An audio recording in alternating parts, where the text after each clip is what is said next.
Good morning, friends, and welcome back to my channel, An All Seasons Homestead. We are now in the month of March, and spring is just around the corner. The weather is warming up. We've had some windy days, but we've had a lot of sunny, beautiful days as well. I believe the coldest days are now behind us, finally. This is our bottle baby goat and my youngest son playing hide and seek or tag. Pretty much every beautiful day there's been so far, he's out in the yard playing with his goat and his chicks. And with this beautiful warm weather, springs up a lot of new green growth, but also it's a time for me to start pruning away the dead parts of trees. This particular day was rather chilly. It was still the beginning of March, and I believe the day was in the 40s, maybe 43 to 44. And I usually like to trim back trees in the middle of winter because in February we usually have a 1 or 2 week break. And this year I just feel like it's one of those years that I'm just running and not staying on schedule. So this was the best I could do. It was at the beginning of March, and I think it was just fine. The trees had not yet budded, and there were many branches that were dead. So I'm not a tree expert, but I do just thinning cuts and heading cuts and just the basic kind of cuts. Basically just cleaning the tree up as best as I can. So hopefully this year we will have good fruit production. I don't want to see any limbs crossing each other or growing into the tree, so I tried to remove those the best that I could. I think I need to invest in some tree netting or fruit netting this year because last year we did have a few peaches and quite a few plums, and the birds got into most of the plums. But the ones that we did have were wonderful, sweet, lots of flavor. Most of our trees are under 3 years old. We have some that's maybe around 5 years old, and then there's some that's well over 10 years old. And every year is just a little bit different. Sometimes we get a lot of fruit, a lot of pears. I can pear sauce and have pears and sliced pears. And then other years we just don't seem to have as much. So this year I'm doing what I can. Trimming the trees, and hopefully I can mulch around them also. I would really like to plant a few new fruit trees this year, maybe some apple and some pear, and I think I need a cherry also. A couple of years ago we had a cow run through our orchard and take out a few small young trees as she went. She ate a couple and then just broke the other ones in half. So I'd like to make that a goal this spring before all of this beautiful rain will come in.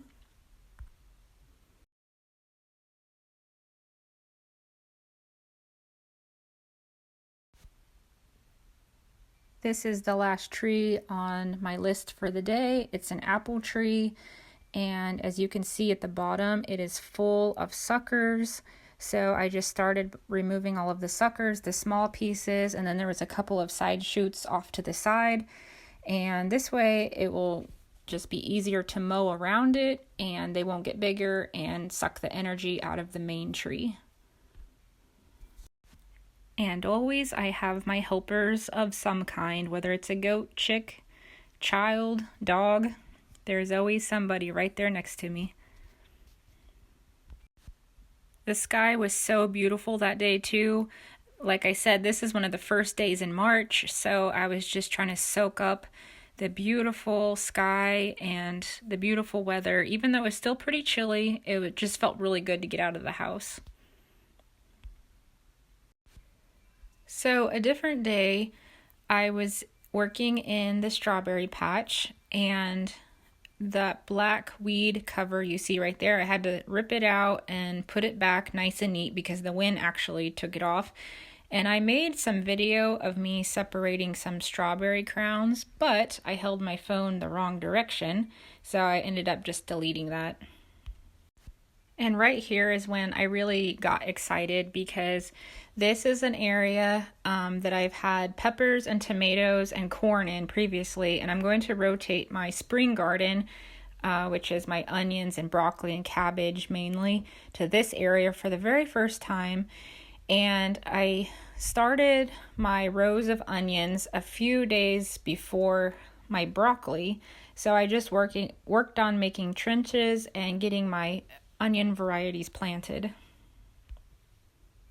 The day that I put my broccoli in, we actually had a really nice rain a couple of days before. The ground was very squishy and wet, but I really wanted to get them in, and actually they were doing great for a couple of days, several days actually.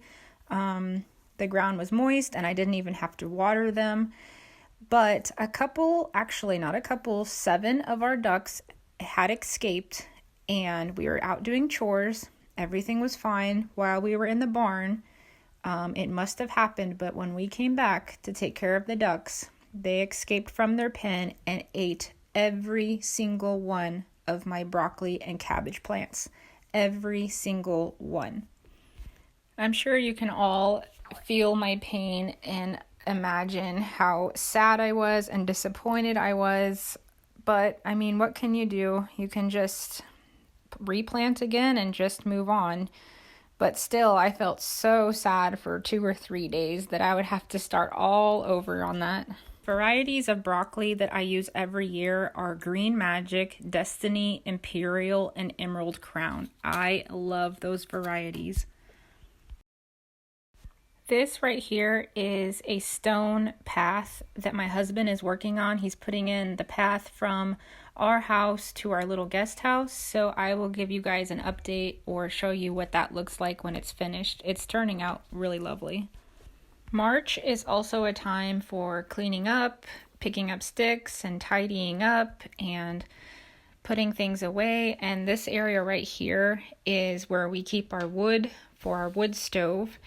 And it is a very hard, tricky area to keep tidy and clean because the winds constantly bring in leaves, and there's a wall to the left and then there's a wall to the right. So it kind of creates a little leaf and wind tornado. So if I blow or sweep anything away like dirt or leaves, just in a couple of hours it comes right back. So it's really tricky.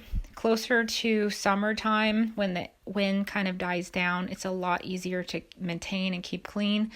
But towards the end of winter, I like to just move the wood to one side and stack up whatever we have left, and then clean up the leaves and the dirt and use that as mulch in other places.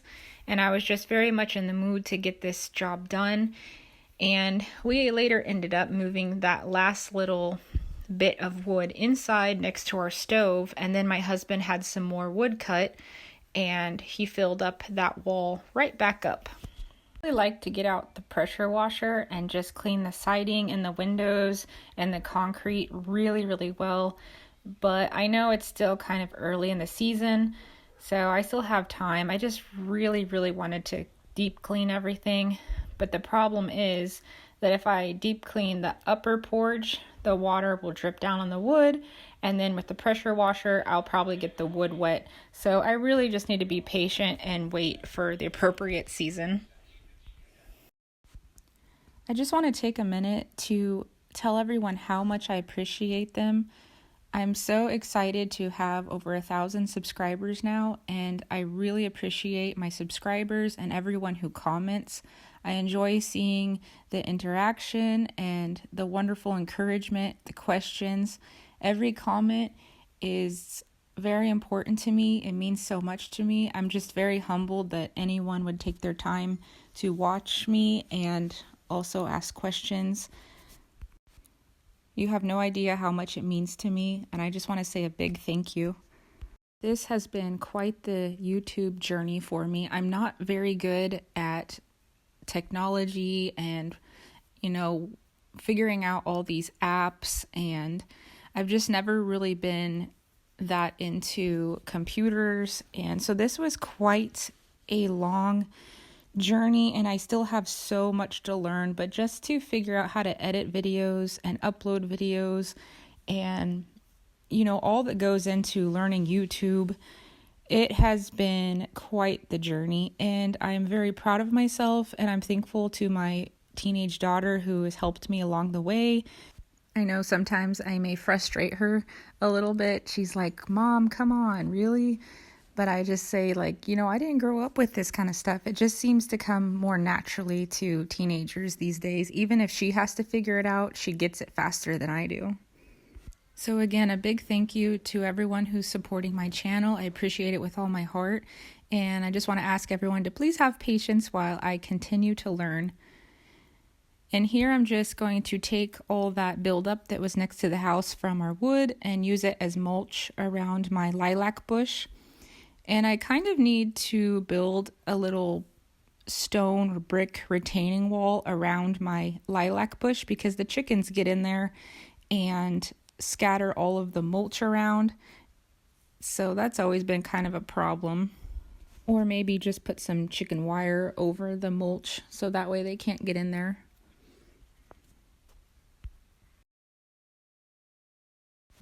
So this here is a different day. It's more in the middle of March. If you look closely behind me, you can see the grass has just a little bit of green tint to it. Unlike the last scene when I was cleaning the wood pile and there were still patches of snow on the ground. So we went from a hard ground with patches of snow up to warm, muddy weather in just about 2 weeks. And this day was very warm. I think it was in the maybe upper 60s. And so I'm starting my raised beds. I'm going to plant lettuce, radishes, and spinach in this bed. So we are in Northeast Missouri. I think we were Zone 5 and it's recently been changed to Zone 6, but I don't really care too much about what zone I'm in.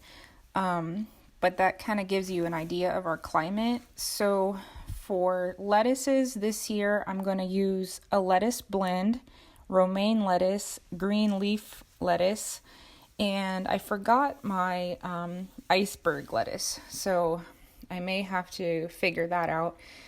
And then for radishes, I'm going to try a German Giant, which I think I accidentally used in the past because I had about a softball size radish. It was really good too.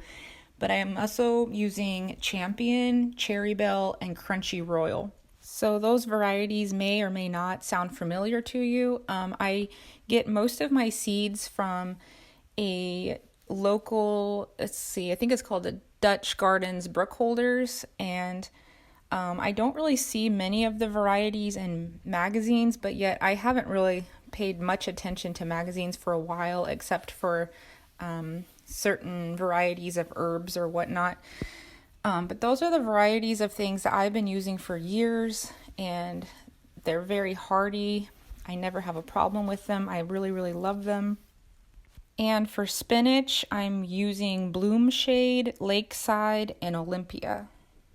When I was planting my broccoli and cabbage, of course I was really excited to be outside in the dirt, but it was so muddy that it kind of made it challenging to walk in the mud, and you can't comfortably bend down if you're sinking your knees into the mud. So it was a bit challenging and annoying, but this day here was dry and the dirt was fluffy. So I just really, really enjoyed so much more getting my seedlings into the ground in soft, fluffy dirt rather than mud. On both sides of my arbor, I have small raised beds. I don't really know how big they are, maybe a 4x4. And then next to the small beds are really long beds for carrots. But this little bed right here is usually where I keep my parsley and cilantro and kind of like things that I want to run from the kitchen and grab really fast, since they're right next to the gate and then that leads up to our house. So I'm getting the bed fluffed up and ready. I added just a little bit of compost to it, and this is where I'm going to put my celery, and I did not start my parsley yet, so I really need to get on that. It just depends on the year. Sometimes my cilantro goes well into the summer, but usually it gets too hot and it just goes to seed. But last year my cilantro did really, really well. I had, fresh cilantro for several weeks, and we love cilantro. And I did try to freeze it, and I've dried it, but it's just not the same to me. I know a lot of people like dried cilantro, but nothing beats fresh for us. The other reason that I like to plant the cilantro in this location is because we have a big silver maple to the right of the garden, and by the time it starts getting hot, the tree has already leafed out, so it provides some shade, and it seems to help just a little bit with the lettuce and spinach and cilantro. It seems like it kind of prolongs the life just by a couple more weeks, having that shade. We are expecting a pretty big storm this weekend. Everyone's talking about how big it's going to be and possible high winds or tornadoes. So I'm a little bit nervous about my broccoli plants, but hopefully I'll pass by and we'll just get a nice rain. So my youngest finally gets to incubate his eggs. He has been waiting and asking when he can incubate his eggs. He went to the barn, grabbed all the eggs that he wants. He learned to put the date on the eggs, and we talked all about the temperatures and when to check for fertility. He is just excited. He said that was his favorite part of the week, was finally getting his eggs started. He says it's his dream to have 1 million chicks following him in the yard. These chickens will mainly be mixed breeds, barnyard mix, but that's okay. Hopefully we'll get some hens and we'll have some more eggs, and more importantly, that he'll be happy playing with his chicks. Just want to ask that everyone subscribes and likes and comments, and I will see you real soon. Thank you all so much for watching.